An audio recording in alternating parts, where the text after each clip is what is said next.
پہلی صدی کی خوش نصیبی تھی کہ صحابہ نے اپنا کام کیا.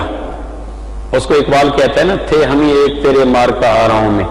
خشکیوں میں کبھی لڑتے کبھی دریاؤں میں، دی اذانیں کبھی یورپ کے کلیساؤں میں اور کبھی افریقہ کے تپتے ہوئے صحراؤں میں. شان آنکھوں میں نہ جچتی تھی جہاں داروں کی، کلمہ پڑھتے تھے ہم چھاؤں میں تلواروں کی. محفل کون و مقام سحر و شام پھرے، نئے توحید کو لے کر صفت جام پھرے، کوہ میں دشت میں لے کر تیرا پیغام پھرے، اور معلوم ہے تجھ کو کبھی ناکام پھرے.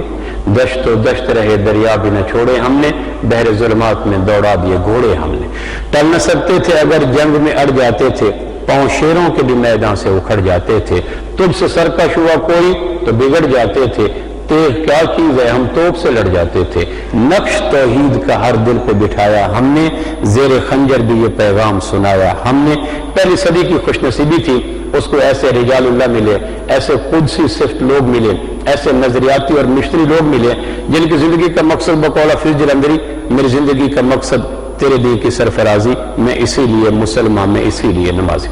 عقبہ بن نافع رضی اللہ افریقہ کے کیروان کے جنگل سے نکل کر جب بحر اوقیانوس کے کنارے پہ پہنچے ہیں، اپنے پیشانی پر چت قدرہ گھوڑے کے اوپر سوار اپنی پیشانی پر یوں اپنا ہاتھ رکھا، آنکھوں کو فوکس کر کے دور تک نیلے سمندر کو دیکھا. دائیں بائیں دیکھنے کے بعد جب انہیں نیلے سمندروں کے بیچ میں اٹھتی ہوئی لہروں کے درمیان کوئی خشک قطع اور کوئی جزیرہ نظر نہ آیا تو آسمان کی طرف نبوت کے بوڑھے صحابی نے آسمان کی طرف رخ کر کے کہا، پروردگار اگر اس سمندر کے بیچ میں کوئی خشک جزیرہ ہے اور وہاں اولاد آدم صبح سے شام کرتی ہے تو کسی طرح مجھے بتلا دے، میں اپنے گھوڑے کو ایڑ لگا کر وہاں بھی تیرے نبی کا نظام حیات پہنچا دیا. اس کو اقبال کہتا ہے کہ دوڑا دیے گھوڑے ہم نے، جو کہا تھا نا بحر ظلمات میں دوڑا دیے گھوڑے ہم نے، وہ بحر ظلمات کے گھوڑوں کا اصل ہدف عقبہ بن نافع کا وہ چت قبرہ گھوڑا تھا جو بحر اوقیانوس کے نیلے سمندروں کے بیچ میں ڈالا. دوسری روایت میں آتا ہے، پروردگار کوئی ایسا طریقہ بنا ذوالقرنین کی طرح پوری زمین کے اوپر مجھے پھرنے کا موقع دے اور میں انسانوں کے دلوں کی زمین پہ اسوہ حسنہ کے پھول کھلانا چاہتا ہوں.